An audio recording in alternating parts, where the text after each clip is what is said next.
Merci beaucoup Guy.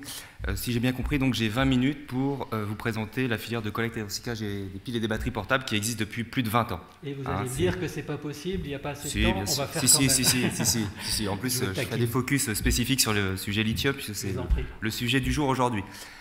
Cette filière de collecte et de recyclage des piles et des batteries portables est la première filière REP opérationnelle. REP, cela signifie responsabilité élargie des producteurs, c'est-à-dire que ce sont les metteurs sur le marché qui financent la collecte et le recyclage des piles et des batteries portables. J'insiste tout de suite sur le caractère portable. Ce sont les piles ménagères classiques de tous les jours, de monsieur et madame tout le monde. Mais ma présentation va s'articuler en 4 points. Tout d'abord, je vais vous parler de la filière qui est Corepil, des deux filières que nous gérons, à savoir la collecte et le recyclage des piles et des batteries portables, mais aussi une toute autre activité plus récente de collecte et de recyclage des batteries industrielles de mobilité, tout ce qui est vélo, trottinette, qui est d'ailleurs exclusivement que sur du lithium. Sur les piles portables, nous avons un peu de batterie lithium, encore assez peu maintenant, mais on voit vraiment que les quantités progressent fortement. Dans un deuxième temps, je vous présenterai les volumes mis sur le marché, les quantités collectées des différents types de piles et batteries portables, et je ferai également un focus industriel, puisque ça intéresse beaucoup de gens. Troisième point, je ferai l'exposé sur l'organisation logistique de notre filière de collecte et de recyclage des piles et des batteries portables, la sécurisation que nous demandons au point de collecte, lorsqu'elles sont fortement concentrées en piles ou en batterie lithium. Et je vous exposerai également le tri, le recyclage un petit peu. Je n'irai pas très loin sur le recyclage, parce que je crois qu'il y a un intervenant après. Et enfin, je reviendrai avec des photos sur les batteries lithium en très mauvais état, issues du démantèlement des 3 œufs. Je ne sais pas si je gagnerai le prix des photos des batteries les plus abîmées, mais je vais tenter ma chance, quoi. Voilà, Corepil en quelques mots. En fait, c'est une société anonyme qui a été fondée en 1999 avec une mission d'intérêt général pour assurer la collecte et le recyclage des piles et des batteries portables. Nous avons été créés par les principaux fabricants de piles qui sont Duracell, Varta, Energizer ou GP Batterie, et également dans notre actionnariat des gens de la grande distribution qui sont de très grands fabricants ou distributeurs de marques MDD, marques de distributeurs. Nous sommes un éco-organisme sous agrément d'État depuis 2010 et actuellement notre agrément court sur la période 2022-2024, donc on a été réagréé très récemment avec un agrément transitoire, puisque nous attendons la directive européenne qui, elle, date de 2006, et comme il a été dit ce matin, cette directive est en cours de révision, ce sera un règlement européen, on l'attend pour 2023 ou 2024, et la directive est quand même ancienne, 2006, et il s'est passé tellement de choses depuis 2006 sur les piles et les batteries.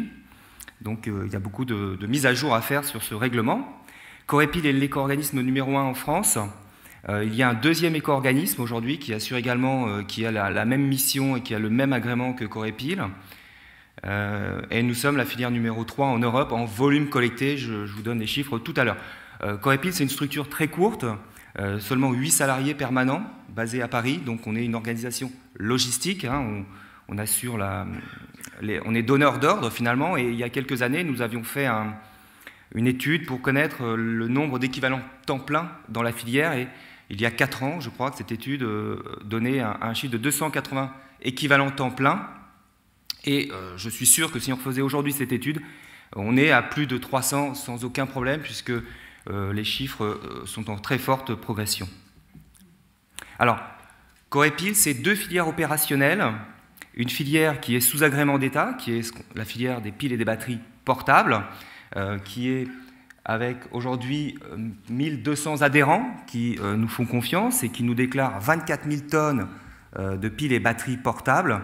C'est un petit peu plus que 1,3 milliard d'unités de piles et batteries. Il y a très peu de déchets avec des quantités aussi importantes. Et vous verrez la conclusion tout à l'heure avec le petit clin d'œil. C'est 12,5 millions d'euros de chiffre d'affaires. Ce sont les contributions qui nous sont versées par nos adhérents. À chaque fois qu'ils mettent sur le marché une pile ou une batterie, il nous verse une contribution environnementale. Donc vous voyez, 1,34 milliard, 12,5 millions d'euros. Si on fait un calcul très rapide, c'est un tout petit peu moins d'1 centime de contribution environnementale par pile ou batterie. Ça nous permet donc ce chiffre d'affaires d'assurer la collecte et le recyclage auprès des 32 000 points de collecte qui sont enregistrés chez Corepil. On verra tout à l'heure l'organisation logistique, la sécurité. En termes de chiffres, de résultats, Corepil, sur cette filière portable, a collecté un tout petit peu plus de 10 000 tonnes de piles et batteries portables. Et ça nous donne un taux de collecte de 45,2% sur un calcul agrément qui est une moyenne sur les 3 dernières années. Retenez que c'est quasiment presque une pile sur deux, une pile ou une batterie sur deux qui est aujourd'hui recyclée.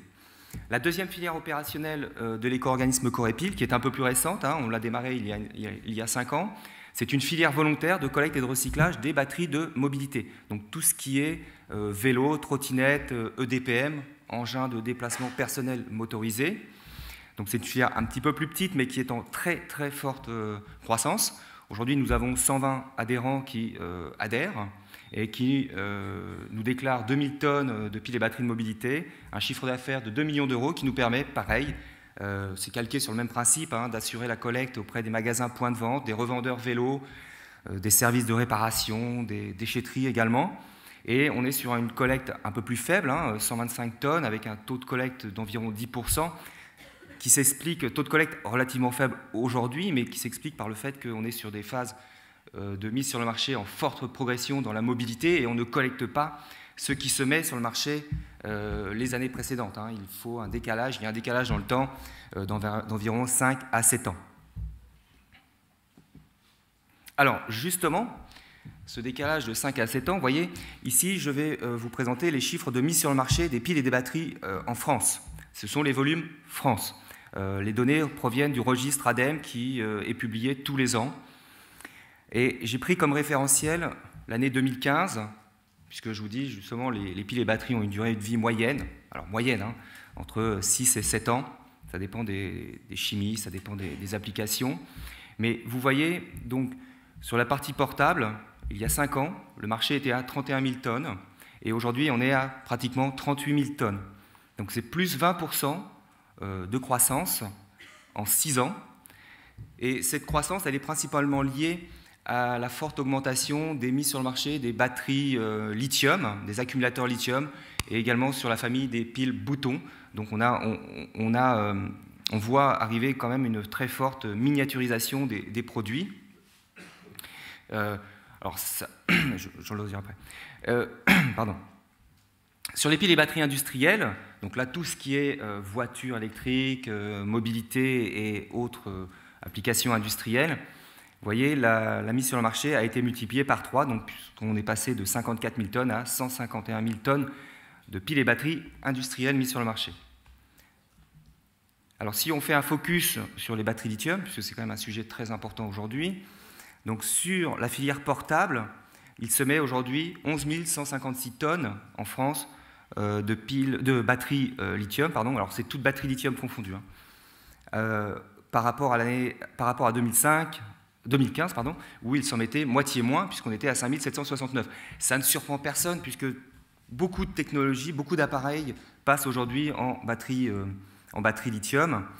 Sur la filière portable, on est sur des batteries relativement légères. Vous voyez, le poids moyen déclaré, on est sur du 110 grammes. Et la mise sur le marché, par contre, des batteries industrielles, elle est en très forte progression. Ce n'est pas x3 comme c'est présenté sur la slide, mais c'est x10. Hein, puisqu'aujourd'hui, la mise sur le marché des batteries industrielles est aux alentours de 70 000 tonnes de batteries lithium mises sur le marché. Donc c'est vraiment là, on voit vraiment arriver les volumes de véhicules électriques qui poussent fortement. Alors pas seulement le véhicule électrique, hein, c'est aussi tout ce qui est beaucoup d'applications. Tout à l'heure, quelqu'un le disait, que beaucoup d'applications qui auparavant étaient sur des batteries NiCad ou batteries plomb passent en batterie lithium. Hein, légèreté, cyclage, etc., et tous les intérêts. Pardon. Voilà. Il n'y a pas que les batteries lithium, il y a aussi des piles lithium qui peuvent aussi parfois poser problème, donc ce qu'on appelle le primaire, le non rechargeable. Et pareil, ici, sur la catégorie portable, vous voyez, on est à plus 41% entre 2015 et 2021. Hein. On est à 958 tonnes de piles lithium, et c'est majoritairement quand même de la pile bouton qui fait cette croissance. Là, il y a aussi une catégorie lithium industriel primaire, qui elle est relativement stable, 265 tonnes mises sur le marché en 2021, et ce sont quasiment que de la pile lithium chlorure de thionyle très compliquée à recycler. J'en parlerai pas aujourd'hui. Alors, les quantités collectées. Alors, les quantités collectées de piles et batteries en mélange, aujourd'hui en France, on est à peu près sur 15 000 tonnes de piles et batteries collectées. Et si on ne prend que le focus batterie lithium sur la filière portable, donc l'année passée, 2021, il s'est collecté 1146 tonnes de batteries lithium collectées et envoyées en recyclage. On va voir juste après comment se passe la collecte et le recyclage. Donc c'est une très forte augmentation, hein. Mais également on voit que le volume collecté de batteries lithium industrielles a fortement croît également entre 2015 et 2021, ce qui me fait dire tout de suite, on parle beaucoup de nouvelles installations de construction de batteries dans le Nord. Il va falloir aussi très vite construire ou développer de nouveaux process et de nouvelles capacités de traitement pour ces batteries, que ce soit des batteries lithium portables ou industrielles, parce que les volumes arrivent, les courbes ne vont pas décroître. Alors, pour collecter toutes ces piles et batteries, Corepil met à disposition du matériel auprès des 32 000 points de collecte qui sont divers et variés, hein, donc magasins, déchetteries, entreprises, il y a des piles partout, de toute façon. Donc on met à disposition des petites bornes d'accueil. Alors ça peut être soit des bornes toutes simples pour le consommateur, ça peut être des meubles multidéchets ou ça peut être des meubles enseignes pour mutualiser les collectes dans les magasins. Ces meubles sont également doublés de conteneurs de stockage qui sont soit des bacs plastiques ou soit des fûts métalliques pour stocker à la réserve. Et très important, dès lors que le point de collecte est identifié par Corepil riche en piles ou en batterie lithium, nous allons mettre à disposition de ce point de collecte de la vermiculite et des procédures pour remplir et sécuriser les piles et batteries. Alors c'est dès lors que le site contient plus de 10% de piles ou batteries lithium, et c'est majoritairement finalement dans les réseaux bien connus que sont les D3E, déchets électriques électroniques, les centres de démantèlement donc des appareils électriques électroniques. C'est également dans la téléphonie, dans l'informatique, dans les alarmes, tout ce qui est également la sécurité ou les drones, qui sont des sites pour nous de la filière des piles et batteries portables qui sont riches en batteries lithium. Donc cette vermiculite expansée, voilà, je montrerai des photos tout à l'heure quelles sont les procédures. Alors ces procédures, elles sont diffusées très largement au moment de l'enregistrement du point de collecte, elles sont en accès libre sur nos sites internet, elles sont répétées lorsque le magasin fait sa demande de ramassage des fûts. Et en plus, il y a deux petites consignes en plus pour les piles et batteries lithium spécifiques, les piles boutons lithium, qui sont les petites piles pièces, qui ont la particularité d'avoir le pôle plus et le pôle moins de chaque côté et qui peuvent créer des départs de feu. Alors on les trouve très souvent dans les étiquettes électroniques notamment, et c'est là où il peut y avoir de fortes concentrations de batteries lithium, et donc on demande en plus pour les sites qui font ce type d'opération d'isoler les piles boutons lithium en les scotchant sur des rubans adhésifs, ou alors de les remettre dans les barquettes conçues spécialement, les barquettes de produits neufs. Une fois que alors, également, pour les batteries lithium qui sont fortement endommagées, il y a une consigne supplémentaire, quelqu'un en a parlé tout à l'heure ce matin, il faut les emballer dans un sachet individuel pour en plus sécuriser. Une fois que ces opérations sont faites, donc la consigne, c'est de remplir les conteneurs de stockage en alternant des couches de vermiculite expansée avec les piles et les batteries.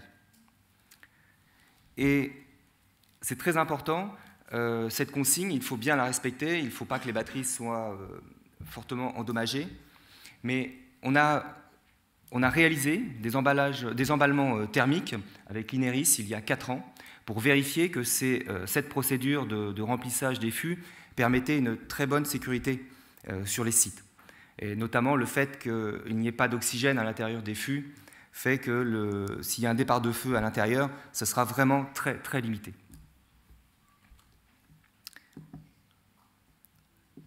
Pardon. Voilà. On a également une procédure spécifique pour les batteries de mobilité qui sont un petit peu plus grosses, mais le principe reste le même, si ce n'est que les batteries sont positionnées verticalement et elles sont calées avec de la vermiculite dans nos conteneurs, donc fût plastique ou fût métallique, avec la fermeture de la sâche et ensuite le dépôt du couvercle et du cerclage, comme demandé dans la réglementation transport matières dangereuses ADR. Une fois que les conteneurs sont pleins, le magasin va faire sa demande auprès de Corépil, qui va demander aux prestataires logistiques d'intervenir et de ramasser sous un délai de 10 jours les bacs ou les fûts. Alors on collecte à partir de 3 bacs minimum, 90 kg, et le prestataire va déposer autant de bacs vides ou de fûts vides qu'il aura repris. Et éventuellement, il remettra également la vermiculite si nécessaire, si le point de collecte est identifié richement en batterie lithium. La traçabilité a été effectuée sur le site Track Déchets, excellent site créé récemment, et le point de collecte peut lui-même retrouver toutes ces informations sur notre site Corépil, que l'on a récemment changé et que l'on a dénommé Volta. Je vous laisse la référence. Une fois ces piles collectées, elles partent sur nous avons 20 centres de regroupement et de massification sur le territoire. Ce sont des prestataires privés qui gèrent des installations classées 27-18 et qui vont massifier les piles sur leur site. Et dès lors qu'ils ont un volume suffisant, ça va partir sur un centre de tri où l'opérateur, ce sont des opérations manuelles, où les opérateurs vont reconnaître les différentes chimies de piles, qui sont à peu près au nombre de 15. C'est un travail incroyable. Ce sont des gens qui sont très courageux et qui arrivent à identifier les différentes chimies. Alors les nickel-cadmium, les piles alcalines salines, les NiMH et forcément les batteries lithium-ion qui on va reconstituer des lots homogènes de chimie et que l'on va envoyer ensuite vers une unité de recyclage.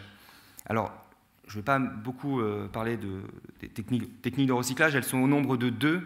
Vous avez soit l'hydrométallurgie, qui consiste finalement à broyer les piles ou les batteries, alors soit sous atmosphère inerte ou au préalable avec décharge des batteries, notamment sur les batteries lithium. Il y a souvent une décharge avant de les broyer.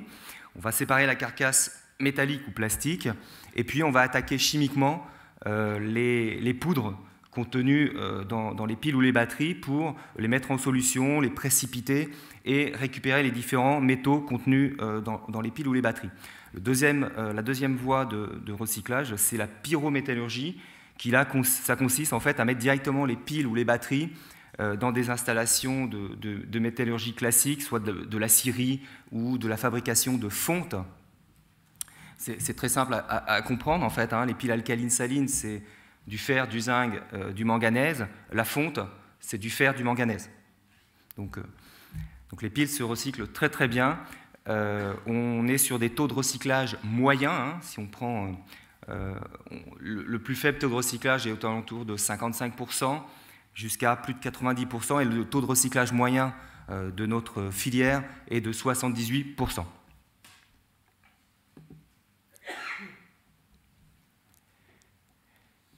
Maintenant, voilà, je vous avais promis des photos, je ne sais pas si je gagnerai, mais ce qu'il ne faut pas faire, en fait, c'est les piles et les batteries qui sont fortement endommagées, comme celle-ci.